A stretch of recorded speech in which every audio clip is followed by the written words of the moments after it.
Welcome back to Melon Across New Horizons. I'm Dear Darling. I shall we see what's going on a lovely island of Fawnhallow today, where we'll just sort of, we're just going to do a little vibing, we're going to do a little chilling. I don't know what I'm going for.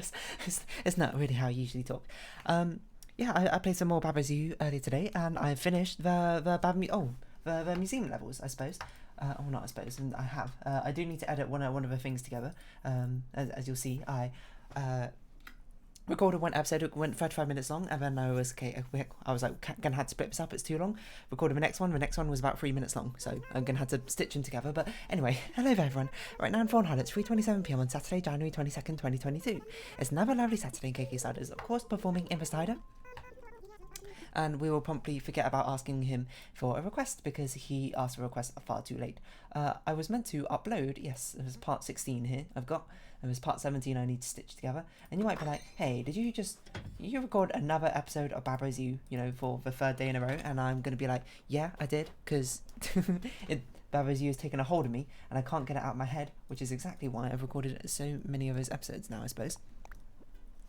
It got to the point, where I was just like, it's a perfect point where I got stuck on a level, and it's a level that I was just constantly thinking about, and multiple levels actually, and I had to just like as soon as I figured it out, I had to record the solution before I forgot it.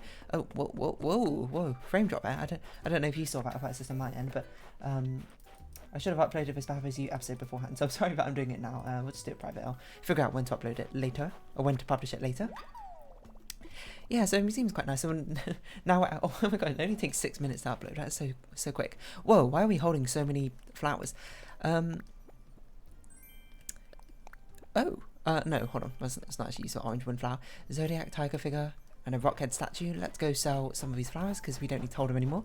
Yeah, so the museum, it's nice to see the sort of development process that went in behind Baba's U. That's essentially what the museum levels are for, is just kind of there to be like, oh hey, this is kind of what previous levels I came up with were, and this is sort of the development process, and these are things I had and got rid of because they just didn't make it into the final version.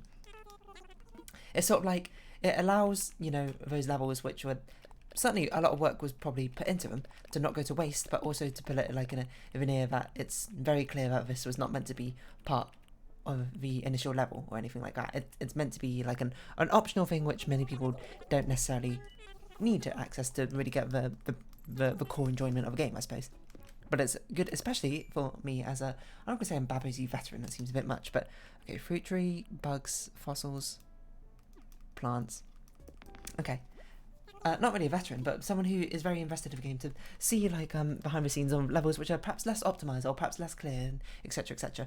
And I think it was a pretty cool thing, development process behind the scenes. I think people don't, not maybe people don't appreciate, but I wish more things which, more creative processes and things had more behind the scenes. I love watching behind the scenes of any sort of big project, I love, especially for example, a Disney movie, and that sort of thing. Whether you actually like Disney as a company or not is not really, I suppose, up to. It's a comic. As a girl with big sparkling eyes on her cover, she's probably the hero.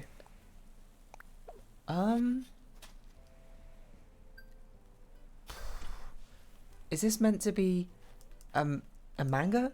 Is it meant to be a shoujo manga? So I assume it's meant to be Audis? I'm not really sure. Yeah, but for Disney, regardless of whether you like Disney as a company or not, then I do very much like their creative outputs and that sort of thing. I love to see what the behind the scenes are with that sort of thing. I love to see the test, not the test switches, but the scratch voices. I like to see their screen planning, what are the screen boards? No, storyboards. That's it. I was screen boards isn't the right word.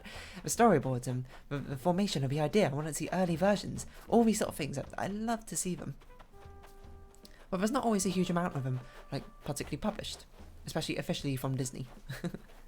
The kind of things how Frozen had this whole optional song, which was not put into the final version, which to be fair was apparently on the soundtrack. It's called Life's Too Short, which is meant to be a much more confrontational conflict between Anna and Elsa when they first met. I guess Frozen spoilers if you haven't seen Frozen for somehow yet, and wanted to, or at least cared about spoilers. Yeah, and just listening to that was really cool, and seeing the initial storyboard idea they had between it, and showing out how they're planning their motion and that sort of thing. And I love to see like the behind the scenes, like how they 3D model scenes and that sort of thing, like without the lighting effects. Like how do they just put like with rough like keyframes in and like tween in between or whatever. I guess it's not really tween in between. No, hold on. Keyframes. Oh, I should remember. I literally just read a book about animation. Keyframes, in betweens. What's the other one? This way, I Google key poses, in betweens, and what? Keyframes, in betweens. Is it extremes? I feel like that's what they were. But there's 3 things: key poses, in betweens. What's the other one? Key pose, in between. There's 3 types. Breakdown. That was it. Keyframe, breakdown, in betweens. Or key pose, breakdown. Okay, sorry, got a little bit distracted there. Just got a little bit annoyed that I couldn't remember the animation terminology, which I read about in the book. I haven't finished the book yet, to be fair, but still. Why is there a gyroid here? Get out of it, gyroid. Arfoid. Yeah, what was I saying? I forgot. I love seeing behind the scenes of these sort of things, and I'm probably not the only one. Like, when I was younger especially, I love seeing always these specials that because I love watching cartoons when I was younger, but behind the scenes of like cartoons and that sort of thing, and like with voice actors and voice actresses in the recording booths, recording the voices for the characters and seeing them interact with each other and that sort of thing, and seeing the different takes that they had beforehand. Super fun and super interesting, I think. And you know, as I get older, I like to, not only do I see it as like oh cool voice behind them, the character I like to see the sort of process. I like to be like, oh, I wonder how they do this, and I'm curious about it, you know. And maybe if I want to, I want to try and sort of like replicate it myself. Obviously not on that sort of scale. I'm not exactly like a professional or anything in that sort of regard, but I'm just like, oh, I wonder how this sort of conception came to be. Like what sort of good practices to follow in that sort of sense.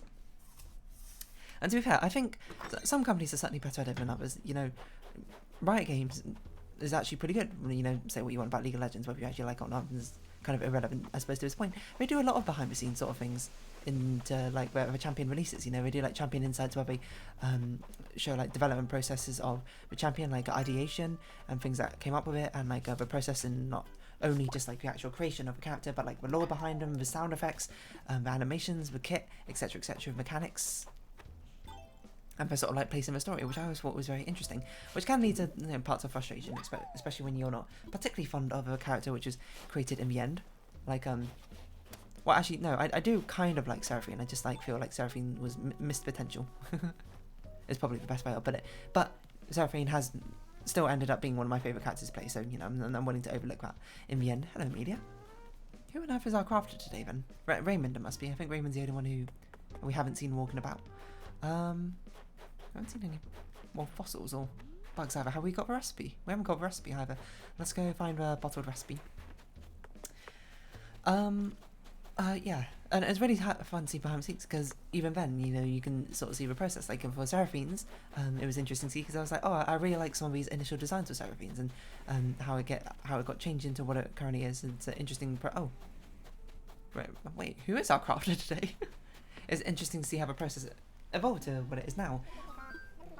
And even better, when they're doing things like champion reworks, or they're updating our old champion, they have like constant development blogs showing like the current design process, so then community can give feedback and community can have a bit more insight. It's a lot better than a lot of the more insular game companies where you don't really see what's going on. Like, I suppose Valve is quite I'm not sure if actually Valve is necessarily like hiding the development process necessarily a lot much, because by the way, I don't play Dota, and but from what I remember from TF2, basically no developer insights whatsoever. And I guess it's more like a shift of video companies sort of like an ethos or whatever, and trying to maintain a good relationship with the community, which is sort of like a double-edged sword in a sort of way, because, you know, one, by being open, you get like good value in that way, but also being more open, you get more heavily criticised, I suppose, for choices and that sort of thing, while, you know, if you just chose to remain silent the other time, you sort of just become a faceless entity, I suppose. I'm sure there's good sides and bad sides to both, and of course as a consumer I much prefer a company having a much more open relationship and communicating and seeing all these behind the scenes sort of footage, which is really what I like to see, to be honest. And I suppose that makes sense, you know, and I'm trying to emulate a little bit of that with the fact I've done these thumbnail arts, which I initially thought people weren't going to be all that interested in, but people were kind of interested in. just to sort of see the process that goes on behind. And if anything, we make a nice sort of like a sneak peek, like a little teaser, being like, ooh, what's the next sort of Let's Play I'm going to be playing? Ooh, we can see it like a couple of hours earlier that this is a game we're going to be playing. Like, maybe it'd be better if I did it like in my slot beforehand, rather than necessarily just only a couple of hours before. But I suppose that's neither here nor there. Yeah, what was I going to say about that? I don't remember. So I think it's fun to see sort of behind the scenes and development process. And it was a thing that Riot Games used to do. There's no recipe on this island? Or was it on my left and I just missed it? We used to do that for the Champion Splash Arts. We used to have like the development process, like a art time lapse of drawing of a splash art. I always thought that was really fascinating because, you know, I think especially, you know, and I always have the question of like, how do they do that when it comes to like drawing things? Oh, there's the recipe. It's very hidden there.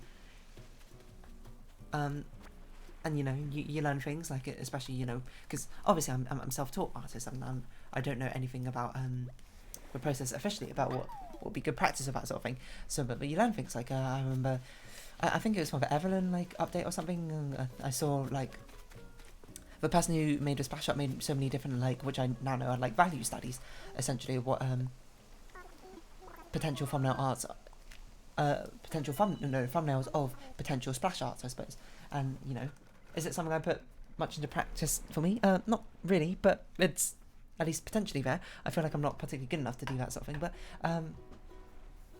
and right now I suppose anything which gets a process done is probably more important than necessarily doing it quite correctly if I'm doing it for my own sort of self. But yeah, it's nice to sort of see that process, see things sort of come to life in that way, see how much iteration process things go on, and see how things stack up. You know, you start off with like local flat colours, you get like basic shading in, and you put like more effects in, more highlighting, more different lighting effects, different particle effects, and you can see like there's a slow build on top of each other. Things that take something from 95% completion to 100% completion, which is something I don't think about all that think about all that often, I suppose. Because there's this, I always think about this, I wish I could find it again. There's this like piece of art I saw on Twitter, which basically someone did like 16 different layers of like finish to a piece of art. Like we had a sketch, no, they had like the blocks, and then the sketch, and then the line art, and then like the color values, and then like the flat colors, and then like shading, and then like other things in the highlights, and then like finishes, and then etc. More details and more details basically as you come along. And it's they just asked, hey, so when do you consider a piece of art done? And it sort of like enlightened to me. But I was like, wow, I have it done so much more early on, and really I could be adding a lot of these much more finer details, I suppose, to really bring out the sort of interest, I suppose, to take something up from, you know, like a 70% into like a 80% or 90% for my own satisfaction, not like, of course, worldwide or anything. That's a little bit of a large scale to compare on. But it's really interesting, and you don't get those sort of insights about seeing behind the scenes. I suppose it's because a lot of the time you don't want to see the behind the scenes. You don't a lot of these, like, you don't want to show the failures necessarily. But I think a failure is a very, apparently I've been speaking to people for ages. Failure is a very natural process, I suppose.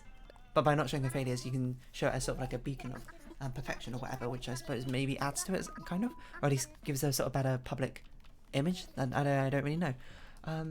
But by showing behind the scenes, you can see what was scrapped, you can see what could have been, etc., etc., and like the process of iterative process, which I think is a very important thing for any sort of, not even just creative, anyone who creates things, full stop.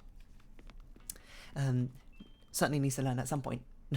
That the experts don't just sit down and be like, boom, immediately just do the thing perfectly. It goes through a lot of iterative processes. They are experts because they've bashed out about 100 or so ideas and then narrowed it down to one of the best 100. You know, which is why a lot of the things which show the sort of behind the scenes of these sort of creations is really nice. You know, shout out to Draw Free channel. It's an art channel if you don't know. Of course, they're kind of like a mix of like a drawing channel and a sort of podcast, I suppose, at the same time, where it's much more like with sort of banter they have while also drawing at the same time. But you can sort of, they're very open about you showing the iterative process, which is required, I suppose, to get exactly the process they want. They're all very good artists, but of course they also have their own mistakes and shortcomings when it comes to things, and sometimes they just get bad moments where they're just like, I just don't know how to execute this exactly how I want, or I don't have any ideas, etc., etc. And I suppose it's both humbling but also inspiring in a certain sense, you know.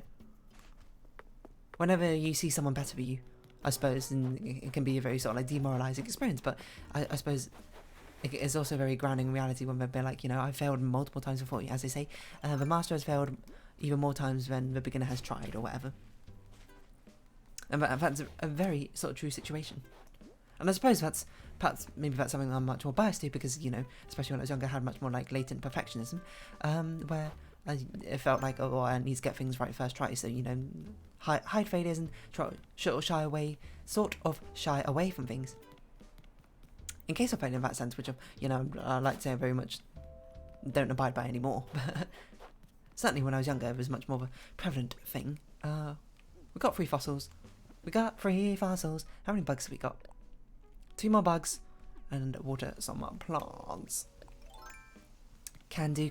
Oh, we need to actually hop on over to Harv's Island. I didn't even realise we haven't done that yet. So what I'm saying is, you know, I don't know if there's a big companies watching us. If you're a big company, make any sort of creative things, please take more behind the scenes sort of like footage and that sort of thing. You know, record some official behind the scenes stuff, because they always want to make the behind the scenes stuff look official, I suppose, which is fair enough. I can't really fault them for that sort of thing. But, you know, like when the voice actors and actresses are in the recording booth, you know, get some behind the scenes recording of that. It's fun to watch. It's fun to see that iterative process. I want to see those stills. I want to see those storyboards. I want to see the scrap processes. I want to see the original character sheets and character designs that you worked with.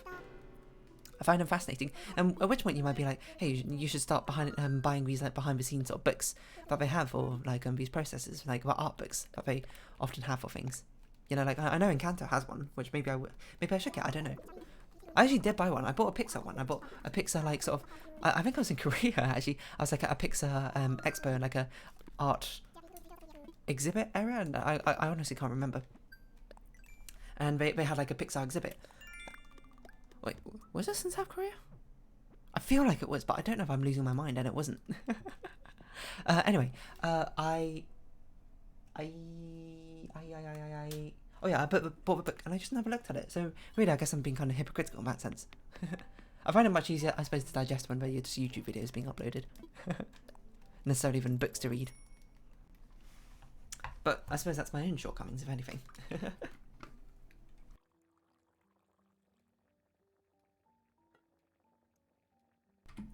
Sorry, a lot of rapid fire talking, so I had to drink some water.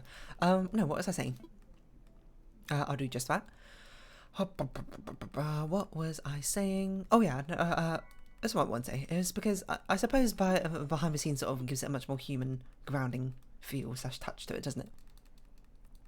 Rather than necessarily the sort of like facelessness that the final product does have, which not facelessness, not like necessarily in a bad way, whereas it's like, oh, you know, it's a monstrosity, but more like doesn't have that personal touch. You don't see the human work and toil, I suppose, that went into it. You only see the result, which you can appreciate some of the human toil that went into it, but it's not necessarily the same, I think. Well, for me personally, your mileage may vary, which is fair enough. That's because, you know, everyone's mileage may vary.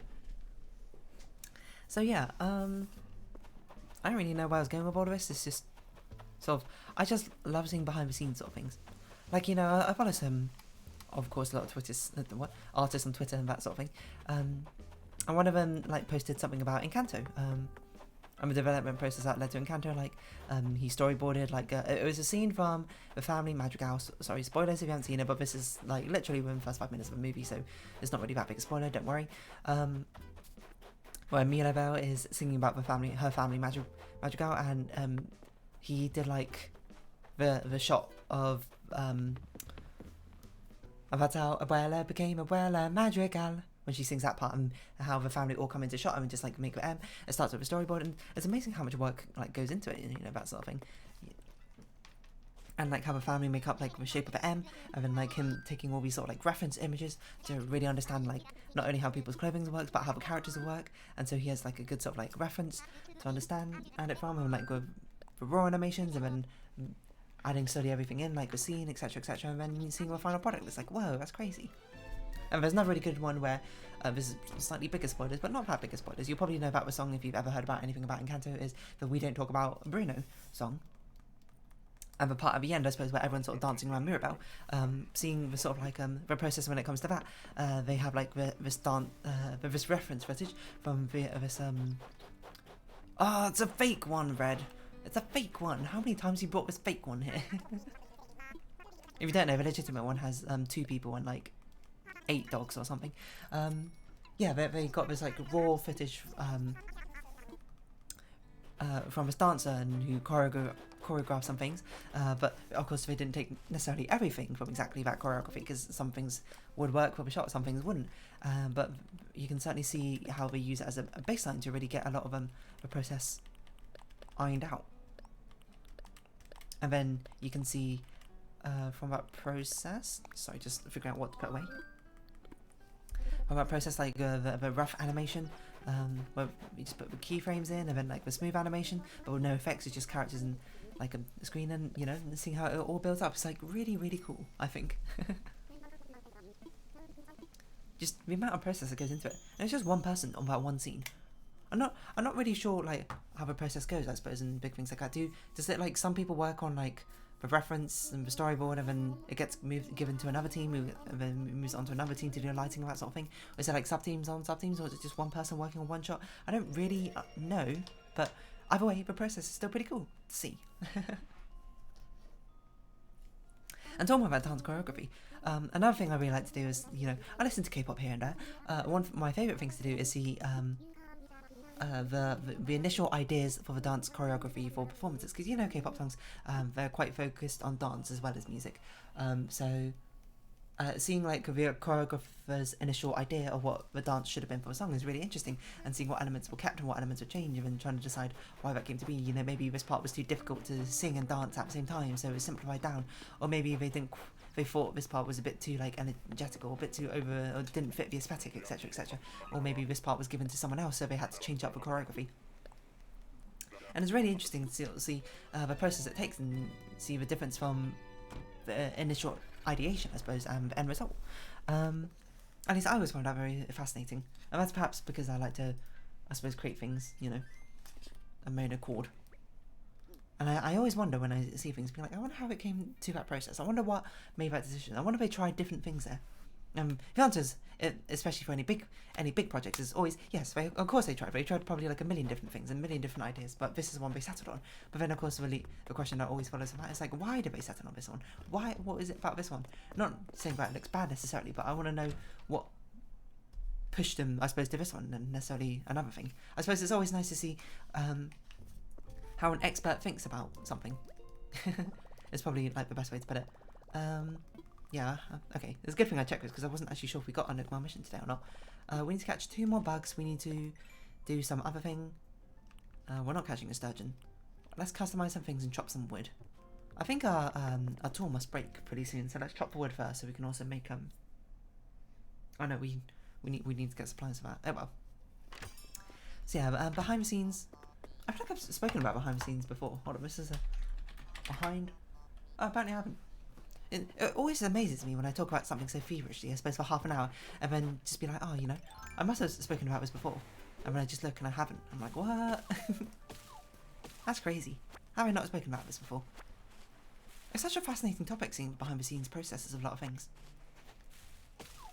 Developer commentary is always very interesting as well. I know Portal had it as well, not that I can really remember off the top of my head, but still. But any sort of developer commentary, especially for like video games and that sort of thing. Like one of them that sticks out in my head is like the Bug Snacks. One of the Bug Snack developers react to people playing a Bug Snacks level. Oh, this reminds me. Now that I've actually finished Ori, I should absolutely check out. I can't remember who did it. I think it was Game Maker's Toolkit or something. Did like a thing with one of the developers for Ori, is like designing one of the most famous levels. I can't remember what level it was, because I decided not to watch it. And just seeing that sort of process, which is probably why I like these sort of like analysis-based YouTubers quite a lot, because I like to, even if it's not officially, you know, directly from the source or the experts, although a lot of times they do interview the experts, I suppose, in that regard, or the creators in that regard, I like to sort of get a bit of an insight, I suppose, onto like an expert's viewpoint. Oh, I didn't get mole cricket yesterday, did I? Let's get it today then. Okay, let's locate this mole cricket. Sounds like it's on this one. Or maybe this one? Or this one? Yeah, it's always really nice seeing the behind the scenes, essentially. It's somewhere around here.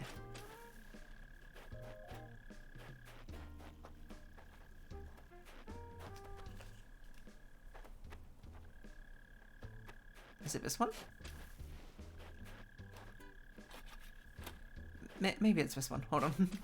There we go. No, don't run into water. I still need to catch you. There we go.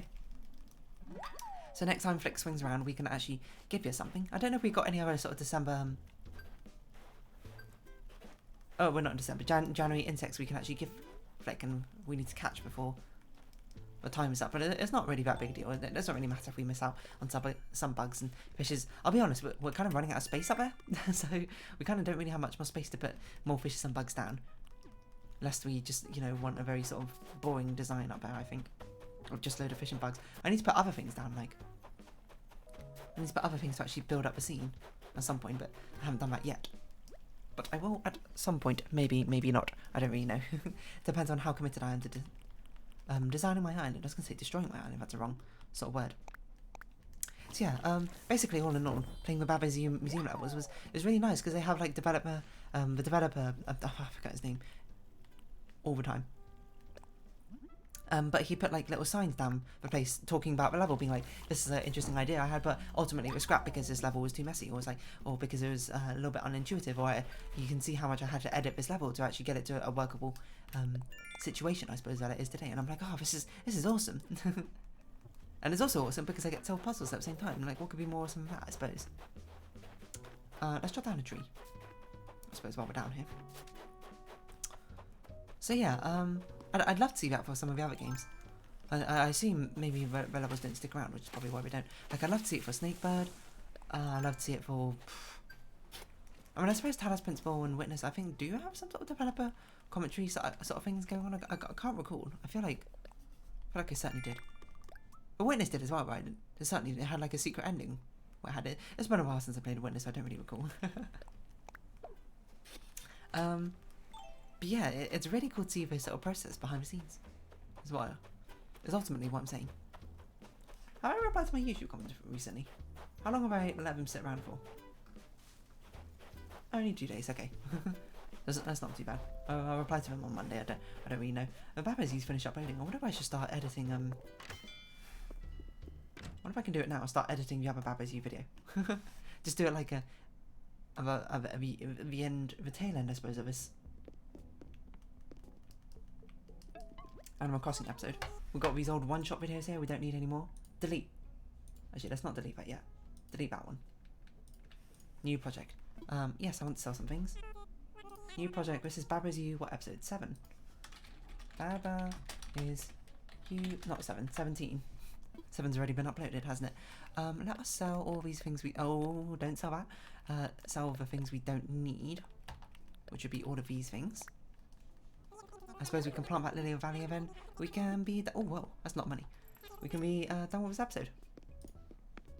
Because theoretically, this Babba's You thing should actually render very quickly, because it's only, like... These file sizes are tiny. They're not even 1 gigabyte combined. That's crazy. So it's probably going to render very quickly. Would it be nice to do? What's this? A deep dive into Littlest Pet Shop. How fascinating. These sort of things I love to see. Love these video essay YouTubers. Yeah, let's plant this Lily of the Valley. Down. I suppose that's kind of why my Animal Crossing episodes have sort of taken that sort of format now. Except for, you know, I haven't done nearly the amount of research that other sort of video essays do. I'm sort of talking off a cuff. Just sort of about my own opinion, which I guess sort of works for me a bit better. Maybe, I don't know. Anyway, it works better for me relaxing. So anyway, I'm going to round off this episode here. So if you have been watching, thank you very much. It's been Animal Crossing New Horizons. I've been Dear Darling. Likes, comments, subscription, shares are greatly appreciated. Join my Dear Darling Discord, follow me on Twitter down below. Hope to see each other again, but for now it's our farewell. So until next time, bye-bye for now.